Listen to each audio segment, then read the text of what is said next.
माननीय शांतिलाल जी धारीवाल साहब।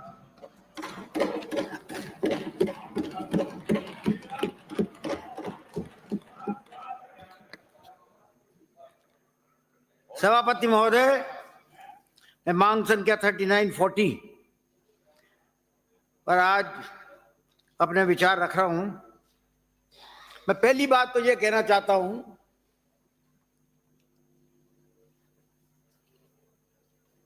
कि शहरों की पॉपुलेशन दिन पे दिन बढ़ रही है और बढ़ते बढ़ते कुछ ही सालों में 50% जो है वो लोग शहर के निवासी हो जाएंगे। प्रायोजक हैं cancer healer centre, a new beginning. तो शहरों में पॉपुलेशन जब बढ़ रही है तो क्या सरकार के पास कोई अपना विजन है या क्या करना चाहती है सरकार उन लोगों की बसावट के लिए? कहां बसेंगे वो लोग? क्या उनको प्राइवेट डेवलपर पे या भू माफियाओं पे छोड़ दिया जाएगा? कहां जाएंगे? आपने जेडीए में पूरे 1.25 साल में 3 स्कीमें निकाली और 3 स्कीमों में कितने निकाले? 627 प्लॉट। एप्लीकेशंस कितनी आ गई आपके पास? लाख के ऊपर। तो ये प्लानिंग तो करो भाई कि कहां बसाओगे इन लोगों को। कोटा की बात करी आपने। कोटा में हमने 32 कॉलोनियां बनाई और 32 कॉलोनियां बना करके पैसा जनरेट किया। सरकार का एक पैसा नहीं लिया कि राजस्थान सरकार का एक पैसा कोटा में नहीं लगा और 7,000 करोड़ रुपया हमने खर्च किया। बात करते हो भ्रष्टाचार की उसकी, तो लाओ लिखित में दो और अपनी सरकार से जांच कराओ। प्लीज आसन को जांच कराओ अपनी सरकार से। प्लीज सदस्य विराजिए।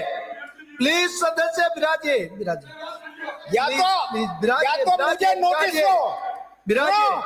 अगर मेरे पे आरोप लगाते हो तो मुझे नोटिस दो और आ जाओ मैदान में। प्लीज सभापति महोदय, उन 26 साहब जो 627 साहब आराम से थोड़ा आप विराजो। आराम से तसल्ली से, शरीर वाला मामला है।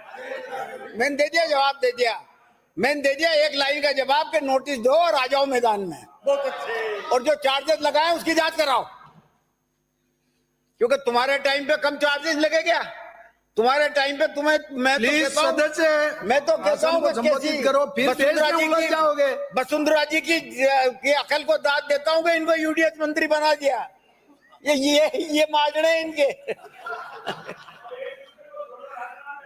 भैया निवेदन कर रहा था सभापति महोदय, मैं ये निवेदन कर रहा था कि 627 प्लॉट जो निकाले गए उनमें न तो बिजली का इंतजाम है, न पानी का इंतजाम है, न सीवर का इंतजाम है, न नाले का इंतजाम है। सब डिलीट कराएं। बसेंगे कैसे लोग? तो जब तक आप इंफ्रास्ट्रक्चर डिलीट हो गया, ठीक, डिलीट कर दो। जब तक आप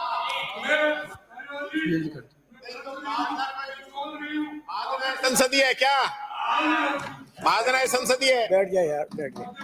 कृपलानी जी, कृपलानी। माननीय सदस्य, आपने कहा था नाम नहीं लो, तो आप ही ऐसा शब्द का उपयोग ना करें जो पक्ष को कहीं आत्मा में ठेस पूछे। मैं बात चालू कर रहा हूं। जो जेडीए ने 627 प्लॉट निकाले उनमें न तो पानी का इंतजाम है, न बिजली का इंतजाम है, न सड़क का इंतजाम है, न नाली का इंतजाम है, न सीवर का इंतजाम है। कैसे बसेंगे लोग? सिर्फ प्लॉट काट दिए? ऐसे नहीं होता है। पूरा इंफ्रास्ट्रक्चर तैयार करोगे आप, तब जाकर के लोग जो है अपना मकान बनाएंगे और रिहाइश वहां करेंगे। तो भूमाफियाओं पे मत छोड़ो इन पे। हाउसिंग बोर्ड की बात करी अभी आपने। हाउसिंग बोर्ड का टर्नओवर हमारे वक्त में 7,000 करोड़ रुपए था। 7,000 करोड़ रुपया। इस वर्ष आपने अपना रेवेन्यू का टारगेट क्या रखा? 2,500 करोड़ रुपया। और आया कितना? 350 करोड़ रुपया। ये तो हाल कर दिया आपने। वही जो वसुंधरा जी कहती थी कि साहब इसको हाउसिंग बोर्ड के ताले लगाओ, बंद करो इसको, वही हालत अब हाउसिंग बोर्ड की करने जा रहे हैं। एनसीआर में कोई नया प्रोजेक्ट, एनसीआर क्षेत्र में जो प्रोजेक्ट बनने चाहिए थे 1.25 साल में आपने कोई प्रोजेक्ट नहीं बनाया, कोई योजना नहीं बनाई। अब कॉन्स्टिट्यूशन क्लब की बात करें आप,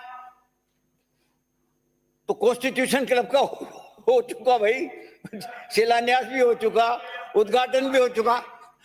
पार्ट नहीं है कॉन्स्टिट्यूशन क्लब। अब आप मुझे बोलने दीजिएगा, प्लीज डिमांड का पार्ट नहीं है। प्लीज बोलने दीजिएगा। आप बस इसी में सीमित रहिए आप। कॉन्स्टिट्यूशन क्लब पे डिस्टर्ब मत करो आप। हाउसिंग बोर्ड का प्रगति प्रतिवेदन है जिसमें बजट में अगर उसका प्रावधान है। अगर पत्थर लगाने का शौक है तो कोई नया प्रोजेक्ट बनाओ, बना करके खूब लगाओ ना। किसने मना किया? करो तो सही, कुछ तो करो।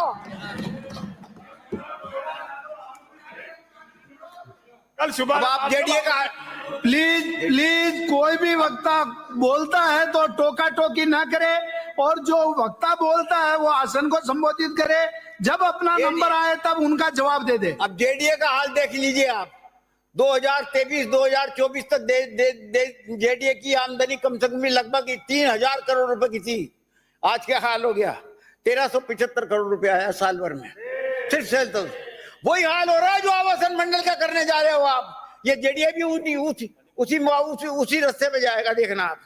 क्योंकि कंगाली के रास्ते पे जाएगा, सिर्फ जमीन, खाली जमीनें बेच बेच करके काम चला रहे हैं अपना, कोई नहीं, कुछ नहीं।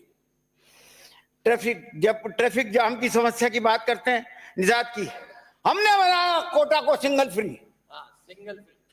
फ्री बनाया। प्लीज जयपुर में भी आप चाहे B2 बाईपास को ले लो और चाहे लक्ष्मी मंदिर को ले लो, दोनों जगह जो है सिंगल फ्री किसने किया? हम कर रहे थे। और हमने ही ओटीएस की, जेडीए की, और क्या नाम है आपका, रामबाग की, सारा प्लान बना करके रख रखा था। हम चालू करने वाले काम, इलेक्शन आ गया, टाइम नहीं मिला। लेकिन आज भी वो योजनाएं सारी तैयार है। करो काम, उसमें करो, वही करो। करोगे तो यश पाओगे।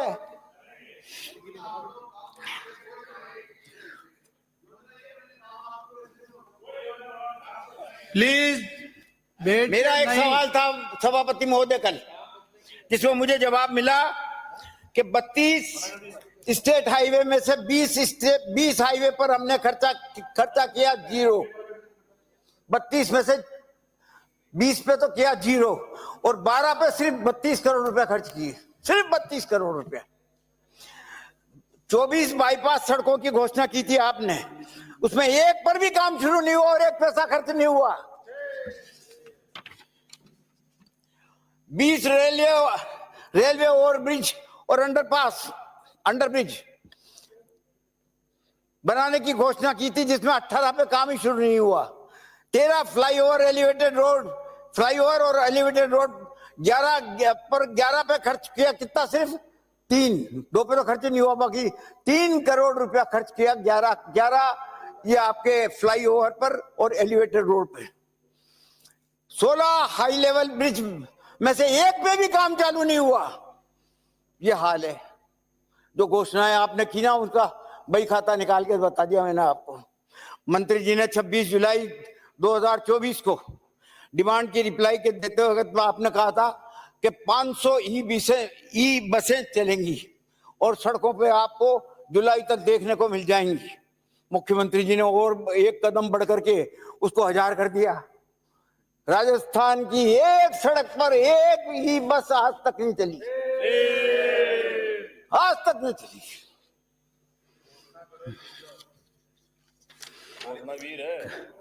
कुल 303 निकाय हैं राजस्थान में, कुल 303 निकाय हैं राजस्थान में, 180 शहरों। बड़ी इंपॉर्टेंट महत्वपूर्ण बात है आदरणीय मंत्री महोदय, मैं आपका ध्यान चाहूंगा इस बात पे, सुनिए, वरना ये बहुत मुश्किल पैदा करेगा आगे जाके। 303 निकायों में से 180 शहरों और कस्बों के मास्टर प्लान और जोनल प्लान हमने हमारे टाइम पे बना करके नोटिफाइड कर दिए थे। अमृत 2 में भी आपको पैसा मिलता है मास्टर प्लान बनाने का। 2021 से लेकर के 2023 तक हमने 120 नई नगर पालिकाएं बनाई। अभी आदरणीय क्या नाम है, कृपलानी साहब कह रहे थे कि साहब ऑब्जेक्शन था लोगों को कि क्यों नगर पालिकाएं बनाई जा रही हैं, हम तो गांव में रहना चाहते हैं। तो वो ऑब्जेक्शन था, तो ऑब्जेक्शन आप उनको दुरुस्त कर दो। आपने जिले काट ही दिए, प्लीज नगर पालिकाओं को भी सदस्य- काट लो, 1.25 साल हो गया, प्लीज क्यों नहीं सदस्य करते फैसला? आसन को संबोधित- किसने रोका है आपको? किसने रोका है भाई? करीब 120 नगर पालिकाएं बनाई, लेकिन उनके मास्टर प्लान आज तक नहीं बने। जब मास्टर प्लान ही नहीं बने तो जोनल प्लान बनने का सवाल ही नहीं होता। और जब तक जोनल प्लान नहीं बनेगा, जब तक जो है हाई कोर्ट के डायरेक्शन के अनुसार आप उसको नोटिफाई नहीं कर सकते, अप्रूव नहीं कर सकते, नोटिफाई नहीं कर सकते। 1 लाख से ज्यादा की आबादी के जो क्लास 1 सिटीज थे 27, उन 28 शहरों, उनमें हमने मास्टर प्लान भी बनाया, जोनल प्लान भी बनाया, और जोनल प्लान बना करके नोटिफाई किया। आप वाल सिटी जयपुर की बात करते हैं, तो वाल सिटी में हमने बाकायदा मास्टर प्लान बनाया उसका अलग से, और जोनल प्लान बनाया, और जोनल प्लान बना करके उसको बनाया भी किस पे? यूनेस्को के टैग पे बनाया। मुझे डर ये है, अब आपने 1.25 साल में उस एरिया में कुछ नहीं किया। डर इस बात का है कि यूनेस्को ने जो आपको जो है हेरिटेज सिटी का दर्जा दिया हुआ था, तगमा जो दिया हुआ था, वो कहीं कैंसिल ना हो जाए, बड़ा खराब होगा। 20 शहरों के, अब ये देखिए आप, 20 शहरों के मास्टर प्लान में अधिकतर अवधि, 20 शहरों के मास्टर प्लान की अवधि तो 23-24 में ही खत्म हो गई, और कुछ की 25 में खत्म हो रही है, और काम एक में चालू नहीं हुआ नया बनाने का। एक रोज में नहीं बनता मास्टर प्लान, 3-3, 4-4 साल लग जाते हैं। हमने 23-24 में खत्म होने वाले थे, उनके लिए बाकायदा बनाने के लिए दे दिया था, लेकिन वो पड़े हुए हैं। नहीं, सरकार की तरफ देख रहे हैं कि सब सरकार का कोई नया आदेश आवे तो काम चालू करे, काम चालू नहीं हो रहा। और 15 शहरों के मास्टर प्लान अपडेट होने वाले करने से आपको, वो भी काम शुरू नहीं हुआ। ये बड़ा सीरियस मैटर है, इसको हाईकोर्ट फौरन लेता है। गुलाब कोठारी के मामले में आप सचेत हो इस बात में, नहीं तो इसमें काफी कुछ जो है स्ट्रक्चर्स लगेंगे। मॉडल बिल्डिंग बायलॉज की बात करती है आपने जुलाई 2024 में कहा था कि साहब मॉडल बिल्डिंग बायलॉज को संशोधित करेंगे। आपने आपत्तियां भी मांग ली, सब कुछ कर लिया, प्रस्ताव बना करके आपत्तियां मांग ली, सब कुछ कर लिया, तो फिर 6 महीने से लेकर के क्यों बैठे हुए हैं उसको? जनता कंफ्यूज है कि नया बिल्डिंग बायलॉज आने वाले हैं, तो उसके अनुसार मकान बनावे या नहीं बनावे। कहीं गलत बना देंगे तो बिल्डिंग बायलॉज की अवेल ना हो जाएगी। 6 महीने से जो है वैसे के वैसे पड़ा हुआ है वो।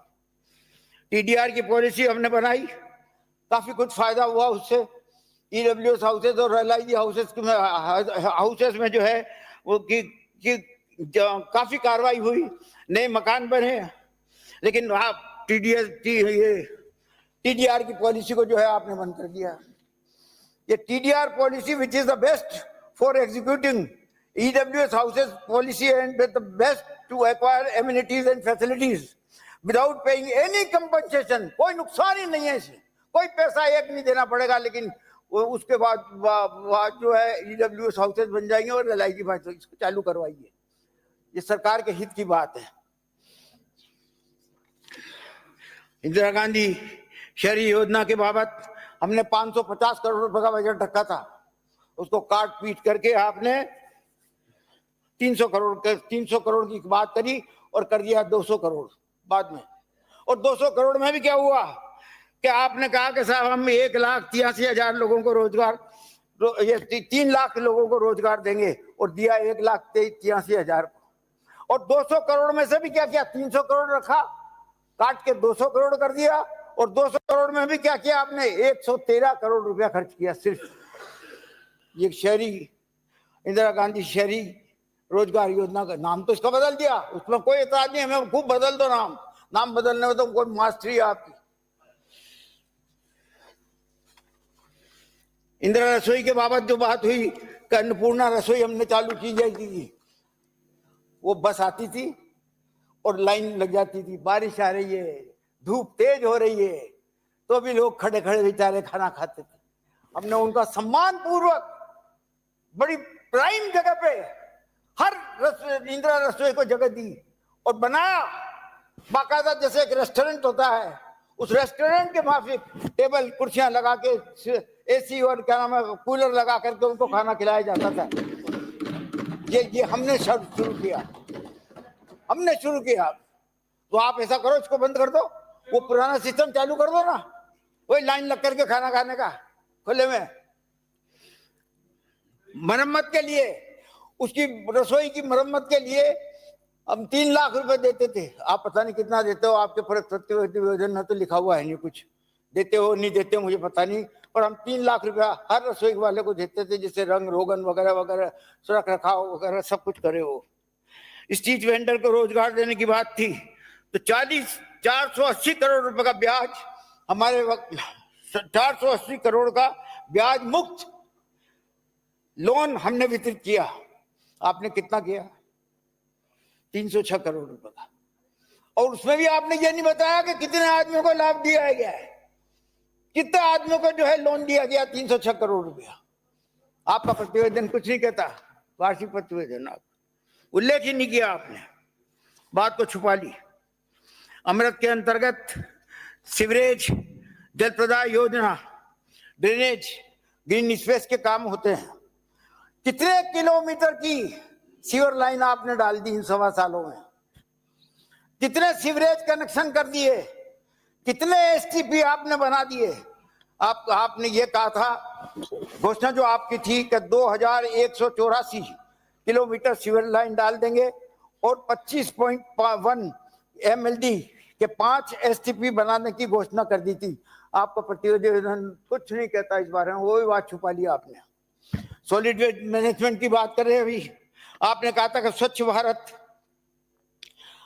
भारत मिशन शहरी योजना के अंतर्गत 134 नगर निकायों में प्रोसेसिंग प्लांट के कार्यादेश जारी कर दिए। पूर्ण कितने हो गए ये तो बता दो कम से कम। कितनी मशीनें आपने खरीदी, कितने उपकरण आपने खरीद लिए, कहां उपलब्ध करा दिए, इसका जवाब तो दे दीजिएगा। वन स्टेट वन इलेक्शन की बात आप कर रहे थे ना, मेरा आपसे निवेदन है कि संविधान को पढ़ लो। हम जो आरोप आप पे लगाते हैं कि आप संविधान की हत्या करना चाहते हो, इस संविधान को मानना नहीं चाहते, वो ये सबसे बड़ा एग्जाम्पल है। ये सभी नगर पालिकाएं आज हालत ये है कि आप बार बार जब कहते हो कि वन स्टेट वन इलेक्शन, तो सारी नगर पालिका संस्थाएं, सारे काम ठप पड़े हुए हैं, असमंजस में पड़े हुए हैं लोग बाग। पूरा तंत्र भ्रम की स्थिति में है कि क्या होगा क्या नहीं होगा। सुप्रीम कोर्ट की संविधान पीठ ने 2006 में किशन सिंह तोमर में फैसला दिया था कि जो ही नगर पालिका का अवसर जो टाइम खत्म होता है उसके पहले आपको इलेक्शन करवाना पड़ेगा। उसमें कोई अमेंडमेंट आप नहीं कर सकते। आप पता नहीं लेकिन धज्जियां उड़ा रहे हो आप, उसकी भुगतना पड़ेगा आगे जाकर के।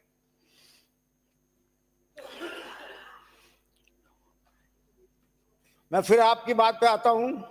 कोटा में चंबल रिवर फ्रंट ऑक्सीजन जो आपका सिटी पार्क है, वो कोटा का ही नहीं और न केवल प्रदेश का बल्कि देश का एसेट है, देश का।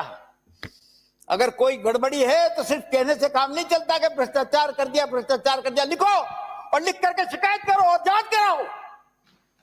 सोते क्यों? जांच कराओ उसकी। बेईमानी की है हमें तो पकड़ो हमें। एनजीटी की बात आपने करी, एनजीटी का कानून मालूम है आपको? 20,000 स्क्वायर यार्ड कवर्ड एरिया होता है, से ज्यादा होता है तब एनजीटी की परमिशन ली जाती है, वरना परमिशन नहीं ली जाती एनजीटी की। और एनजीटी में गए थे हम, मेरे खिलाफ के लोग जाकर के शिकायत करी। एनजीटी ने बाकायदा टीम भेजी, वहां से 5 टेक्निकल एक्सपर्ट वगैरह सब आए।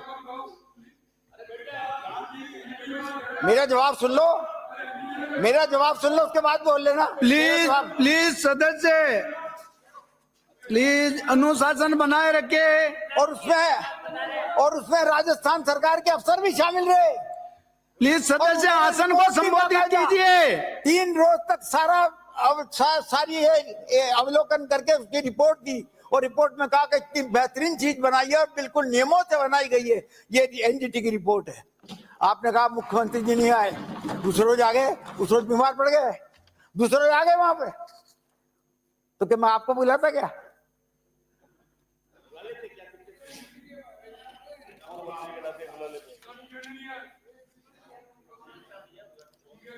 अब आपको मैं दो बातें आपको आपकी निगाह में डालना चाहता हूँ। आरोप नहीं लगा रहा मैं आप पे, ये भी स्पष्ट बता देता हूँ आप, लेकिन गड़बड़ियां तो हुई है। या तो उसकी जांच कराओ, और या आप पे ये आरोप लगेगा कि आप उस बात को छुपा रहे हो। राजस्थान उच्च न्यायालय के द्वारा गुलाब कोठारी प्रकरण में निर्धारित किया गया था कि किसी भी ग्रीन एरिया पर कोई नई योजना विकसित करने की अनुमति नहीं दी जाएगी।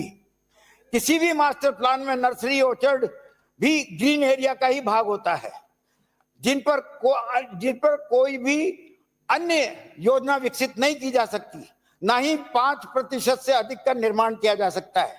भूमाफियाओं से साठगांठ कर प्रस्तावित किया आपने राजस्थान टाउनशिप पॉलिसी में। अभी एक्ट नहीं बना उसका, लेकिन ये प्रस्ताव आया है, उस पर देखिए आप इस पर क्या कार्रवाई होती। ये जो आपकी तरफ से जो प्रस्ताव आया है, जिसके तहत नर्सरी ऑर्चर्ड भूमि पर 1,000 वर्ग मीटर के प्लाट काटे जा सकेंगे, उसमें प्रस्ताव है, एक्ट में प्रस्ताव दिया आपने।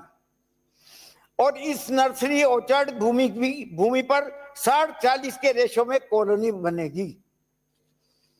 अब ये बताइए, ग्रीन एरिया जिसका फैसला सारा जो है आज इसका हाई कोर्ट ने 8 साल के खूब मंथन के बाद में दिया था फैसला, और जिस फैसले को हूबहू हमने माना, ये प्रावधान गुलाब कोठारी के फैसले को, ये प्रावधान करोड़ों रुपए की भ्रष्टाचार की देन है, मेरा आरोप है।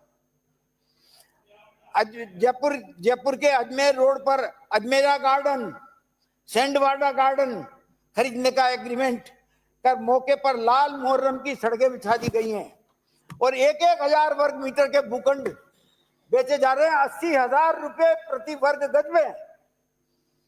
ये प्रावधान जो आपने किया गुलाब कोठारी प्रकरण में राजस्थान उच्च न्यायालय के पारित आदेशों का स्पष्ट उल्लंघन है। तो मैं आपसे ये चाहूंगा कि इसकी जांच करवाइए।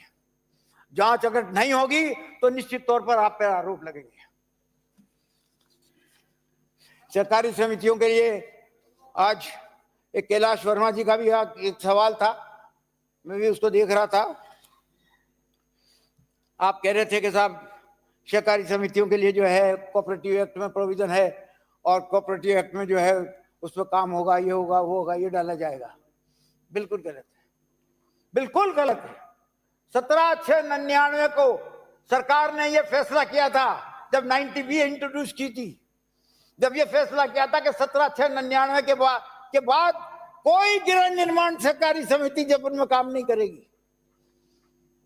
और उसी फैसले को तोपखाना गृह निर्माण सहकारी समिति के मामले को लेकर के जब ये गृह निर्माण सहकारी समिति तोपखाना जब हाईकोर्ट गई, तो हाईकोर्ट ने ये कहा कि बिल्कुल गृह निर्माण सहकारी समिति नाम की कोई चीज नहीं रहेगी।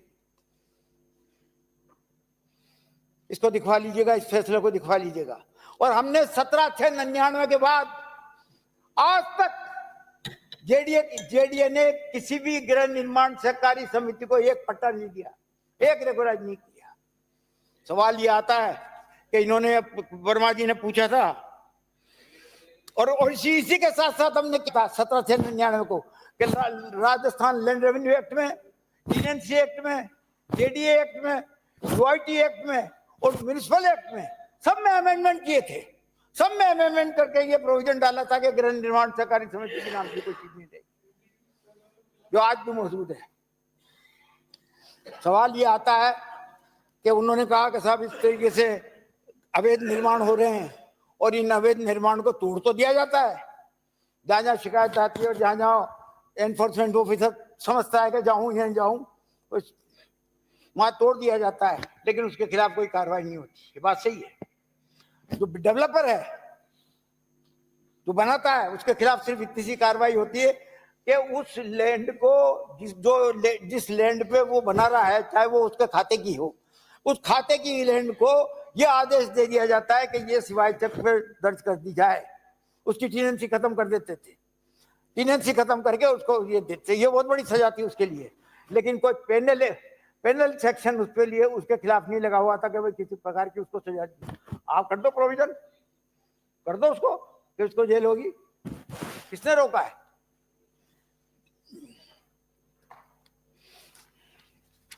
तो इसलिए गृह निर्माण सहकारी समिति का इशू बहुत ही टिकलिश इशू है। ये जितनी बड़ी बेईमानियां अगर इस जयपुर में हुई है वो गृह निर्माण सहकारी समिति के द्वारा होती रही थी और अब भी हो रही है, पुरानी डेट में अब भी हो रही है। हमने रोकने की खूब कोशिश करी और काफी कुछ रुक भी गया, 80% 90% रुक गया, अब 10% रह गई है। तो वो आपकी इच्छा शक्ति दिखे से पता लग जाएगा कि आप क्या करना चाहते हो। पूर्व सरकार के द्वारा कई शहरों में एसटीपी के काम हमने पूरे करवा दिए थे और उनको नगर पालिकाओं को हैंडओवर भी कर दिया था। एसटीपी के कामों के लिए ओएंडएम नगर पालिका को करना था।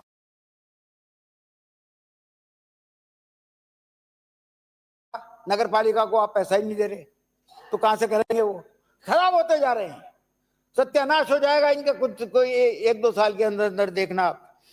और नागरिक भी परेशान हो रहे हैं। RUIDP के 3rd फेज के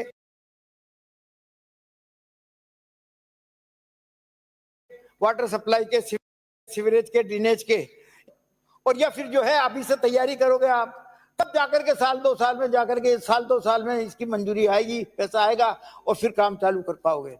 तो मेरा आपसे निवेदन है कि इस पर ध्यान दीजिए।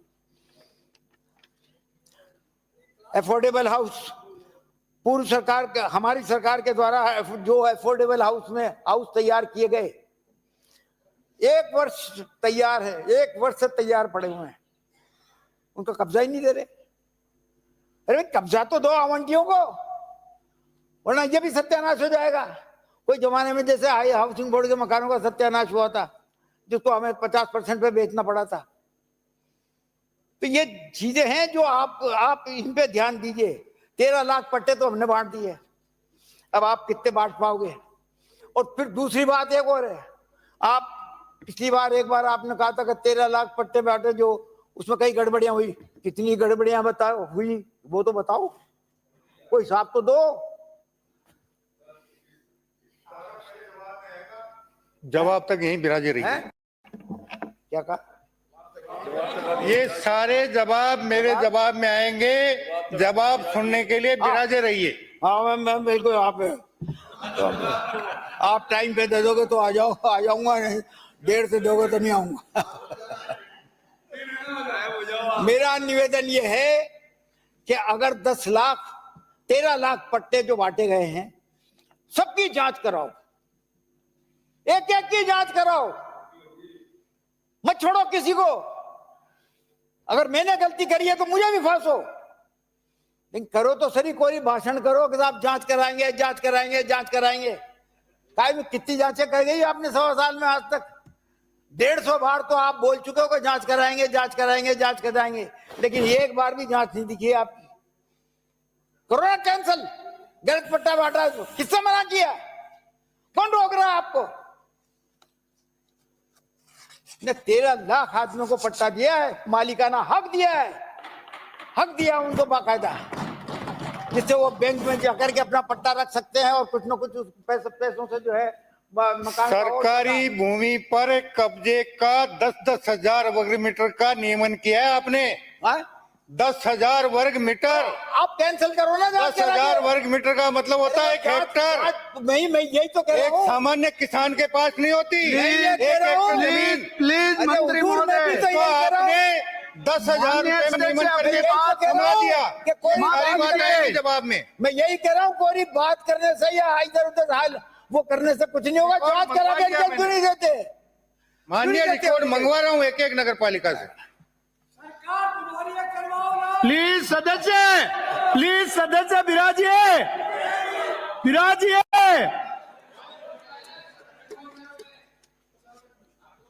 समाप्त कीजिए। सभापति महोदय, मैं यही निवेदन करना चाहता हूं कि बड़ा टेक्निकल विषय है, इस टेक्निकल विषय को समझने की जरूरत है। कई बार ऐसा ही होता है कि अनजान के हाथ में कोई काम आ जाता है तो उस काम का सत्यानाश होना ही होना है। क्या विजन है यार तुम्हारा, ये तो बताओ, करना क्या चाहते हो? कोई घोषणाएं करना चाहते हो? कोई बात उठे तो कहते हो जांच कराएंगे, जांच कराएंगे, जांच कराएंगे। एक आध की जांच तो करके दिखाओ यार भाई, ये थोड़ी थोड़ी अब जो है कुछ भी आरोप लगा दो, ये कर दो, प्लीज समाप्त कीजिए। आप कहो समाप्ति कर रहा हूं, लेकिन मेरा आपसे निवेदन है कि इस बात का सबसे पहले ध्यान रखिए, एक तो मास्टर प्लान का ध्यान रखिए, जो खत्म हो गए मास्टर प्लान, श्री कालीचरण जी सराफ करवाने का कोशिश करिए। और दूसरी बात यह कि जो पॉपुलेशन बढ़ती जा रही है उसको कहां बसाओगे, कैसे बसाओगे, उसका इंतजाम करिए। उसके लिए क्या विजन है, क्या सोच है, क्या योजना है, उनको अपने जवाब में जरूर बताइएगा। बहुत बहुत धन्यवाद। माननीय सभापति महोदय, आप भी बोल रहे थे, ये भी बोल रहे हैं, मत आप सब समझ गए होंगे। आज आपकी जो है ना बैठी नहीं सेटिंग। माननीय सभापति महोदय,